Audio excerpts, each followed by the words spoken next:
The following podcast is a deep, shallow dive production. And you're going to love it. Okay, let's go. Hey, what's up, everybody? Happy Tuesday. Hope you guys had a good weekend. What'd you do? Did you get out? Did you get steps in? I did. 27,000 on Saturday. I mean, that's legit. And then I backed it up with 18,000 on Sunday. Seriously, that's a lot of steps, man. All right, get your steps in. By the way, I'm finally getting my blood test done for this calendar year. You know, I've talked to you guys several times about trying to get a blood test done at the beginning of every year. Gosh, these doctors these days, man, they're so backed up. You probably should make an appointment in like December for January. But anyway, if you are due your annual physical, or even if you just get blood work done so you can see your markers compared to last year, try to get that done. Try to get that done maybe by the end of March. And maybe that's how we can do this together. We can basically use Q1 in order to do blood work so we can then compare year over year. But I will be getting that done, and I will report the results back. But regardless, get your steps in, man. Seriously, I'm telling you, there's no better thing for your health than walking. I really mean that. Think about that. Over Saturday and Sunday, I traversed 21 miles. That's a lot. And again, if you're not tracking it, you don't know. You have no idea. And I will say there have been a few days. I start off pretty slow in January. Normally January, I don't know, man. It takes me a minute to get going. But I went back and looked at my January, steps, especially the first week or the second week. And man, there were a few days that, I'm not kidding, I took like 3,000 steps. It was obviously a day I didn't leave my house.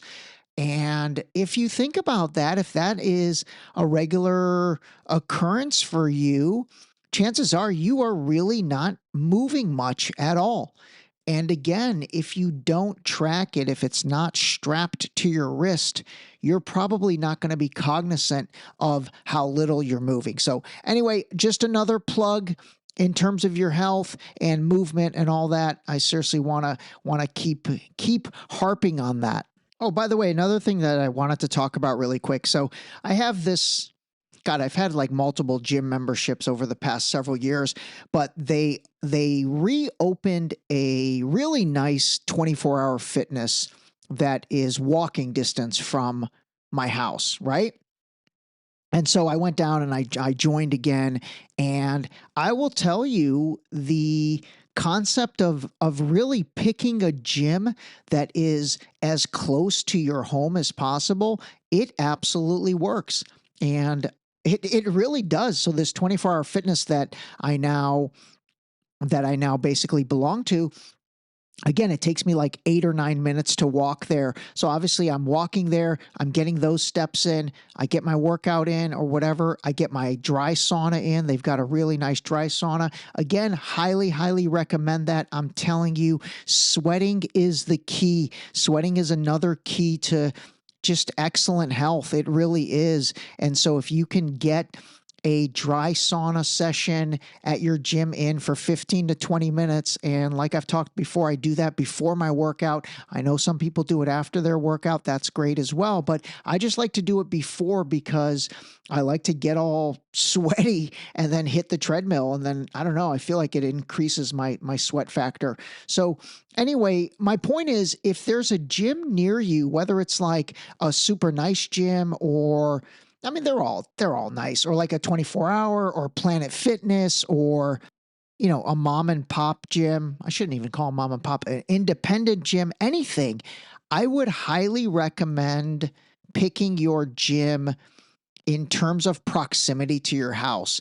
And especially if there is one that is walking distance from where you live, that's incredible.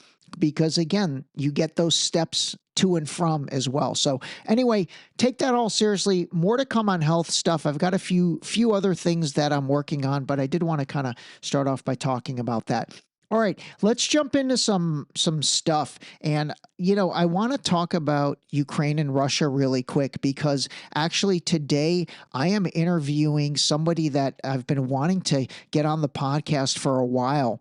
And her name is Christine Hill, and she's a historian and a geopolitical analyst with specific expertise on Russia and Ukraine. So similar to Professor Demetrius Flautis, which I brought on, so long ago.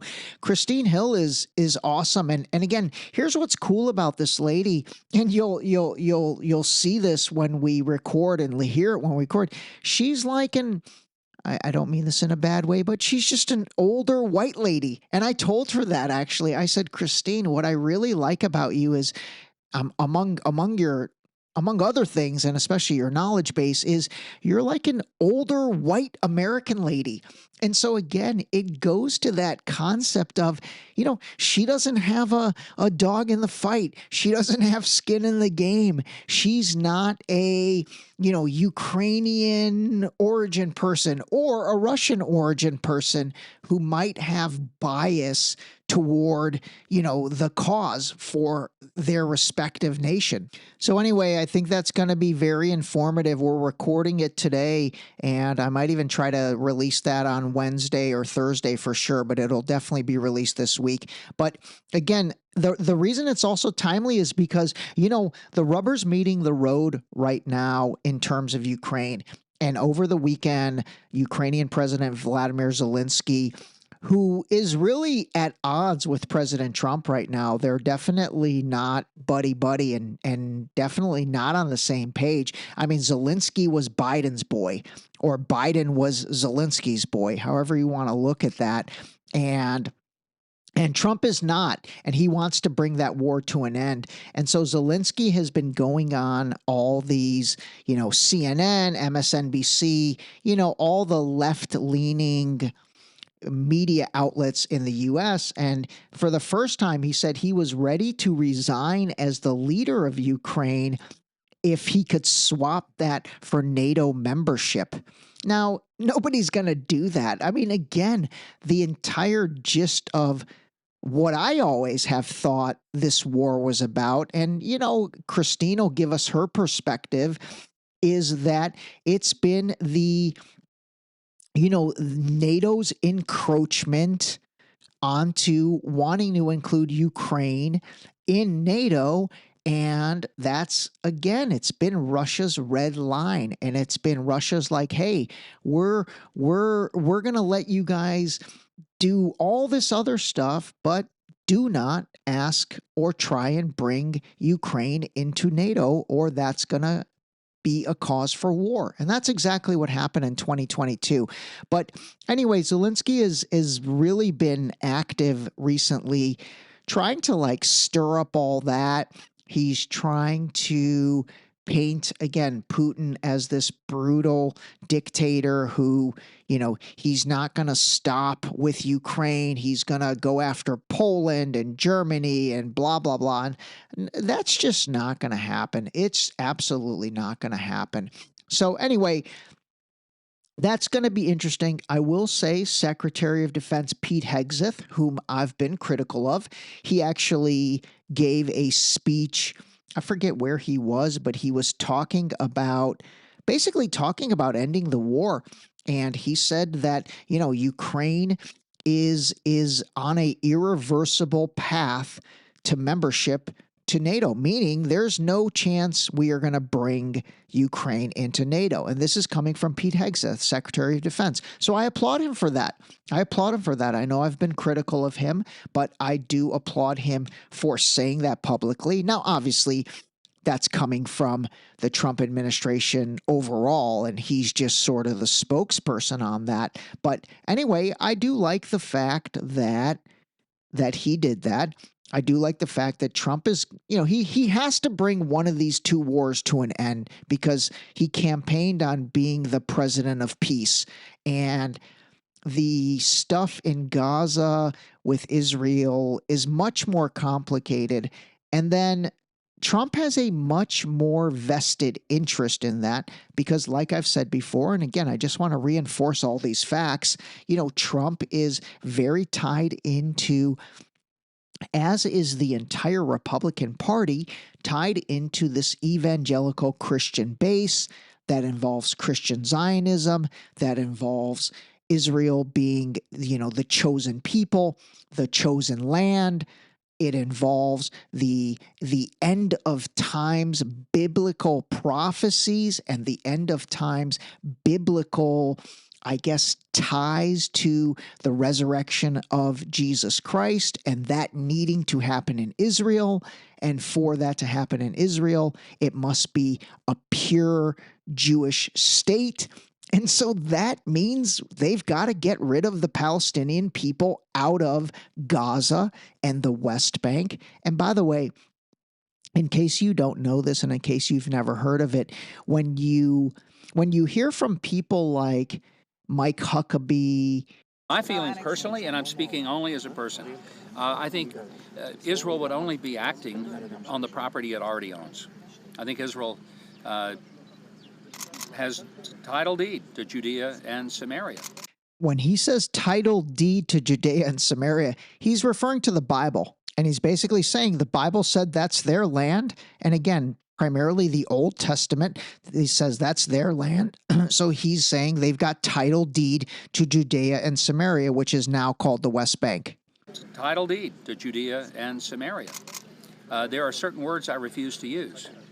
There is no such thing as a West Bank. It's Judea and Samaria. Anyway, so the fact that Trump ran on being the president of peace and I'll stop these wars, he's got to stop one of them. He really does. And so it's going to be Ukraine, Russia. And that was the one he also said. And I've said this a few times. Remember how many times he's like, I'll stop that war within 24 hours of being president.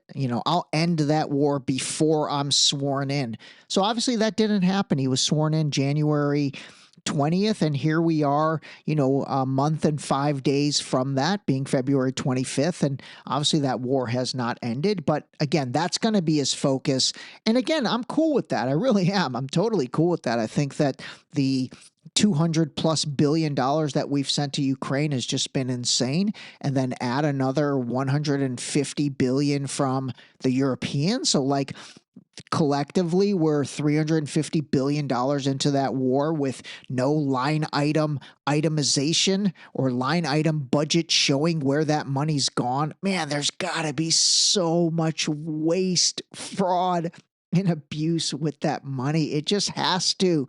There's just no way that has been properly managed. And again, who knows on all the numbers? Hell, it could be more than 350 billion. It could be less than 350 billion. I don't know. But to me, the saddest part, and maybe Christine will be able to add some flavor to this or some color to this during our episode, is that, all the dead Ukrainian people, like the soldiers, and, I don't know with Ukraine how much of the citizens, the innocent civilians have died versus the military. So maybe she'll be able to add some perspective to that. So anyway, all right, there's that. All right, totally shifting gears. I just wanted to share a little bit of breaking news with you. I found out a few hours ago something that very exciting. Last year, some of us submitted a vaccine injury paper to the Lancet, to one of the biggest journals in the world, co-authored by Dr. Peter McCullough, myself, Dr. Mark Trozzi, Dr. Roger Hodkinson, and other doctors. That paper was about autopsy series, the largest autopsy series in the world of COVID vaccine, people who took COVID-19 vaccines and then died suddenly a few days or a few weeks after. All right, I've been wanting to share this clip for a week now, and those of you that follow me on Instagram and Facebook probably saw it in one of my stories.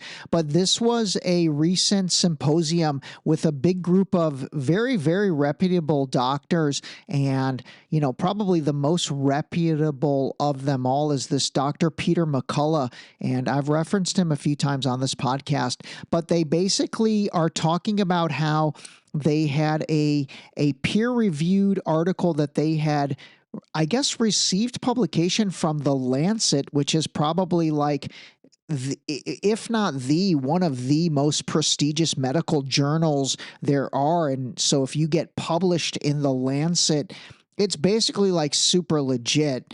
And I guess they were supposed to get it published. It got taken down because the pharmaceutical companies, probably Moderna and Pfizer, really got them to do it. But it looks like now it's moving forward. And so this talks about all these autopsy studies. And gosh, I think a long time ago, I talked about how there was an amazing documentary that showed, what do you call it, morticians. And it talked about the morticians who were saying they basically were pulling out like strands of coagulated blood that looked like, it's like a rubber band. Like they pulled out rubber band strands of blood, and obviously that was causing clotting. Those were blood clots that were happening and causing cardiac episodes like myocarditis and things like that. So I will tell you this, man, with Kash Patel now, and Dan Bongino, by the way, was named, I guess, deputy director of the FBI. Those are two guys that the conservative right-wing people love. Dan Bongino has a huge podcast of his own, and then Kash Patel, obviously, and then, RFK Jr. now is head of HHS. These guys have talked a big game, and so they better dive into getting us some answers on COVID and COVID-19 and the vaccines and all of that. I think people now are, myself included, we're not scared to talk about this stuff anymore. I honestly, I shied away from it for a long time because it is so controversial. And I think I got permanently kicked off of Twitter and TikTok after posting something about the vaccines, well over a year ago. So both of those accounts got completely, and by the way, my Twitter and TikTok, I didn't even have much of a following there. So I was really surprised. But obviously the fact that I got permanently deleted off of those after posting, I guess somewhat controversial vaccine videos, it shows me that those platforms must have had algorithms in place that basically flagged anything related to COVID-19. That makes a lot of sense on TikTok because China was absolutely complicit in COVID-19. So they must have put algorithms in place that completely, DQ'd people if they posted on COVID-19. I don't know why the heck it happened on Twitter. Anyway, long story short, this better get deep dived. So let's listen to the rest of this. That paper was downloaded hundreds of thousands of times, and within 24 hours, there was so much pressure put on by the pharmaceutical industry that the Lancet took the paper down, canceled it, and basically wanted to cancel it forever so that it would never see the light of day. I just found out a few hours ago that that paper has passed peer-reviewed and is going to be published.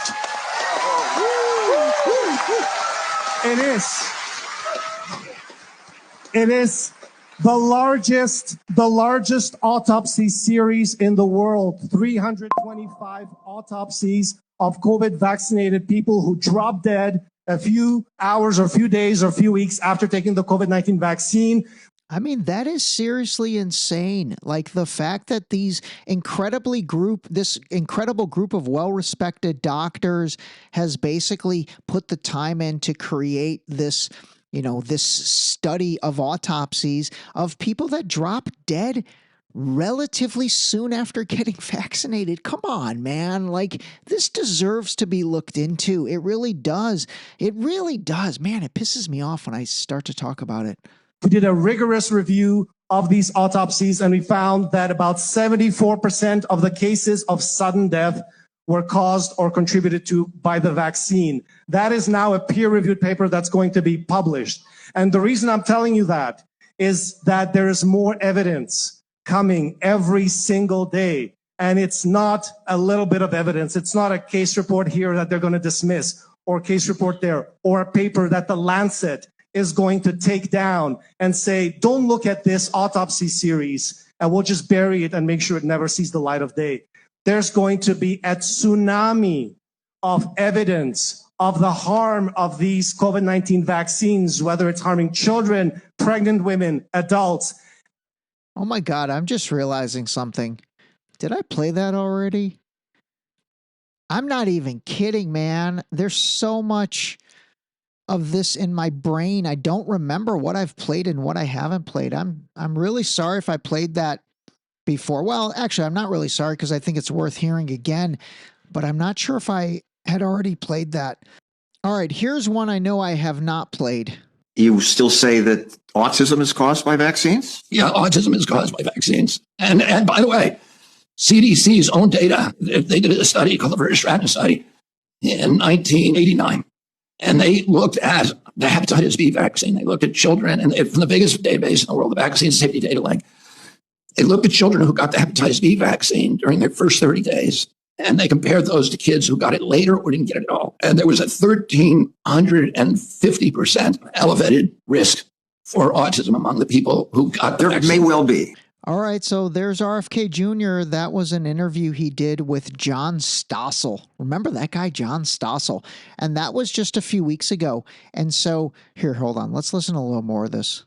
But there are studies with millions of people. You ignore them. No, you have this wrong. There's a series of about 13 studies that were done by people we call biostitutes. One of them was the leading one, who are people who do these studies for money for CDC, who were paid for by CDC in order to create the illusion that vaccines don't cause autism. The chief scientist was a guy called Paul Thornton. His study is the most cited study for this proposition. And Paul Thornton is now a fugitive. He's wanted by Interpol. He stole millions of dollars from CDC that he had claimed to use on this study, but he was building houses, buying motorcycles, and living a life of luxury. His study is absolute fraud, and yet they have not retracted it because CDC is a dishonest organization. It continues to be cited in the literature. And by the way, John, there are hundreds and hundreds of studies. I've written a book if you're interested.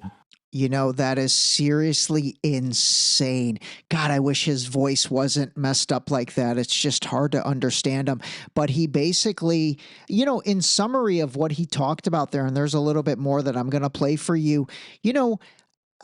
Honestly, I can't say I am remotely an expert in this stuff, but what I do think is it absolutely should be looked into in terms of vaccines and autism in kids, because unfortunately it is a parallel growth, and it's a linear graph where the moment they started vaccinating kids more, there's a direct correlation with increased autism, increased ADHD, increased all this stuff, man. We didn't have any of this growing up. Seriously, remember, we didn't have any of this stuff growing up. And so when it went from like 2 shots to 12 shots to 26 shots, and I'm going to cover this more in detail in another episode. But again, I don't know if it is true, okay?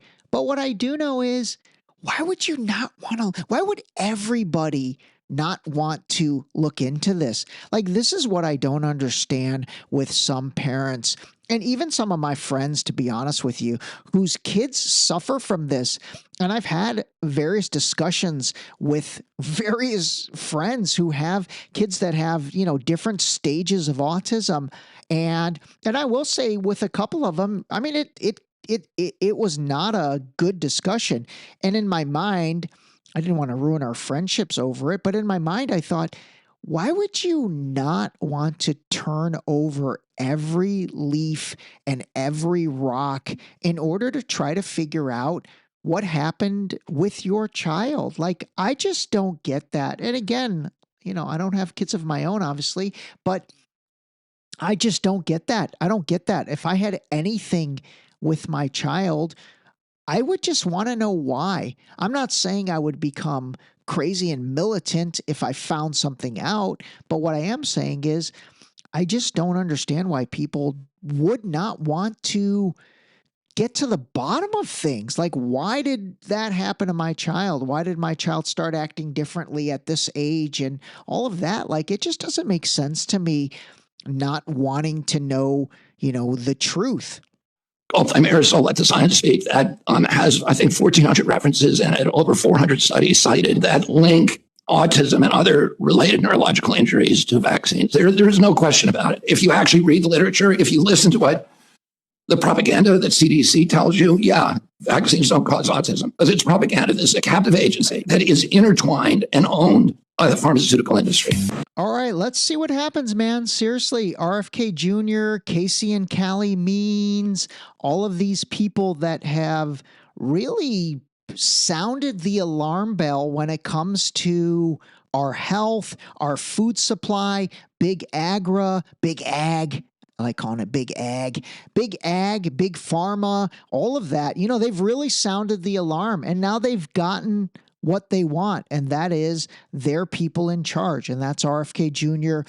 for Health and Human Services. So, you know, there's going to be big expectations of these people from me and hopefully from everybody. And, you know, I definitely will stay on top of what they are delivering and report all that back to you. But you know, they've talked the talk. Now it's time to walk the walk. And speaking of that, that's got to happen with the Epstein files, the JFK assassination, RFK assassination, MLK assassination, 9/11, all that stuff, man. These guys have talked the talk, and now it's time to walk the walk. And that includes our new deputy director of the FBI, Dan Bongino. And as it relates to the Epstein files, give this a listen. About a year and a half after that, I'm in a green room at Fox, and I'm not going to say who because they didn't give me permission to share it. But the short story, but not who they are, says, you know, Epstein's an intelligence asset for people in the Middle East, right? I'm like, no, I didn't know that. I'm like, you sure of that? So, by the way, that was interesting. He said he's an asset for quote unquote people in the Middle East. I'm not even going to tell you who he's talking about, but the guy's name is Jeffrey Epstein. You figure it out. The person, let's say, is like, I'm absolutely sure of that he's either a witting or unwitting asset, intelligence asset, meaning his plane and that island, the cameras, there's a big assumption out there that these videotapes were exclusively in the custody of Epstein. That's a huge mistake. The reason they wanted this story to go away is because there's an assumption like, oh yeah, Epstein had him. No, he wasn't the only one who had him, according to this source. These assets, that's why this blackmail story makes so much sense. Which Middle Eastern countries they are, I don't know. But this person, who's a very, very good reporter, I mean, aces, right? Swore Epstein was either a witting or unwitting intelligence asset, and they may have had his plane wired up, and they're the ones who have all this stuff. So the point is, to sum it up, how do you know some of these countries aren't going to some of these power players who aren't making decisions because, hey, you wouldn't want this video out there, right? I mean, that's pretty wild, the way he described it. I will say the intelligence organization that he's referring to, it rhymes with facade, okay? It rhymes with facade. And that is very funny, actually. Wow, that kind of has double meaning. Holy mackerel. That was pretty witty on my behalf. It rhymes with facade. And it is kind of a facade. That's hilarious. Holy mackerel. That is hilarious. I'm going to pat myself on the back on that one. All right. Anyway, that's Dan Bongino talking about Jeffrey Epstein having affiliations with certain Middle Eastern countries and their intelligence organizations. I think you can kind of figure it out from there. But this is another example of these guys have been yapping about this for 4 years now. It is time to walk the walk. And so we shall see what comes out between Kash Patel, the FBI director, and now his right-hand man, Dan Bongino, and whether they're going to really call a spade on the entity that this intelligence from Epstein was gathered for. And by the way, I've said this before. I mean, that's totally what Jeffrey Epstein was. He was somebody that basically was put in this position of wealth and affluence. Nobody ever knows how he made his money. That never, ever has been clarified. And so obviously he was placed and given that money, and Epstein Island and the plane and all of that was basically ways to get dirt on people. And I will tell you, first and foremost, and the person I think they have the most dirt on is Bill Clinton and Bill Gates. I think they've got the most dirt on those two. So if those two names aren't truly brought out in the release of the Epstein files, then there's power broker backroom deals.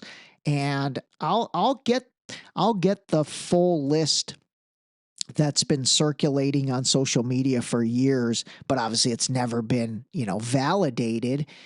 But man, let's see what that list looks like. And if it's a bunch of D-list actors, if it's like Chris Tucker, they're throwing Chris Tucker to the wolves, which by the way might be actually one of the ones that happens, then we'll know that there was some type of deal made where they're like, okay, we've got to give up something. We've talked about this for way too long, and now we've got to walk the walk. So let's give up some sacrificial lambs. And so if it's the Chris Tuckers of the world and, people on that level, whom, by the way, are definitely famous, and I think they're definitely players in the mix, but there's much bigger names than those that absolutely, partook in shenanigans.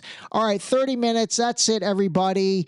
The interview with Christine might come out on Wednesday, Thursday at the latest.